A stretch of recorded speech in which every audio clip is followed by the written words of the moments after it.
Welcome back to Askewed Reviews. And as I'm doing so throughout the year, I'm going through all of the Disney animated collection. And today I'm doing the 1946 film, Make Mine Music. Here is your trivia question for today. In Casey at the Bat, what baseball team is Casey on? The answer will be at the end of this episode. So, in the first segment of this film, we have the Martins and the Coys. This is a story about two feuding families who eventually get to the point of completely taking each other out, except for there being one member of each family left, a boy and a girl, who end up falling in love with each other. Then there's the segment Blue Bayou, which of course does take place in a bayou and appears to just be a short segment all about two cranes. Then there's the segment All the Cats Join In, which actually has nothing to do with cats and is all about a bunch of teenagers joyriding, going to their favorite place and eating food, and of course, dancing the night away. Then there's Without You. This one is essentially just a very short segment about nature, but I kind of can't remember because I almost fell asleep during it. Then there's Casey at the Bat, which is about a baseball team that is very close to losing the game. And then their savior, Casey, comes up to the plate and ends up losing anyway. We have Two Silhouettes, which is about two silhouettes just dancing.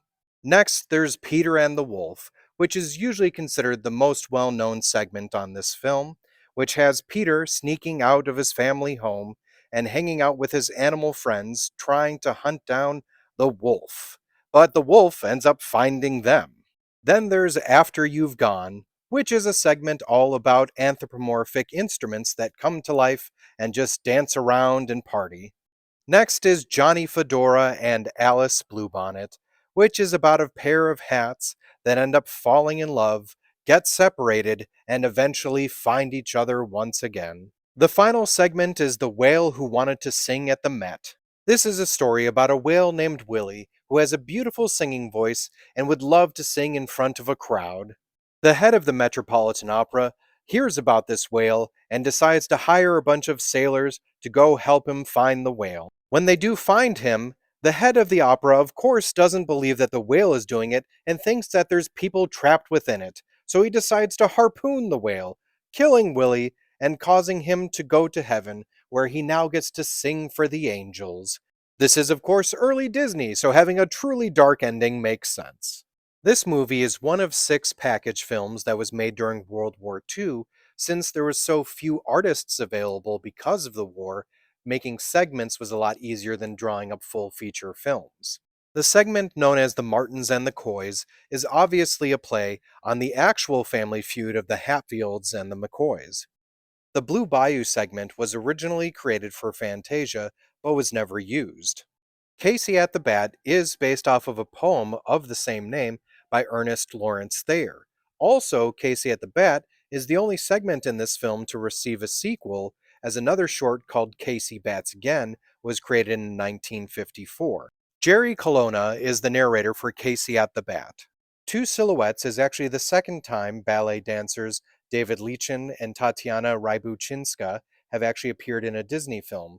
The first time was in Fantasia as the dance models for the alligators and hippos. The narrator for Peter and the Wolf is Sterling Holloway.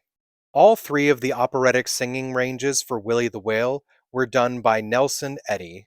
So when it comes to the film Make Mine Music, this is the Disney package film with the most segments. But that unfortunately is also a detractor for it, as there's so much that they try to squeeze into this film, and I'll be honest, quite a few of them are pretty boring. But there are some really good ones, like Peter and the Wolf, Casey at Bat, and a couple other ones. So I'm going to give this movie a 2 out of 5. Now, as for the trivia question from the beginning of this episode, in Casey at the Bat, what baseball team is Casey on? So Casey's team is from Mudville. I hope you enjoyed this episode of Askewed Reviews, and if there's a movie you'd like to see get a review, just mention it in the comments.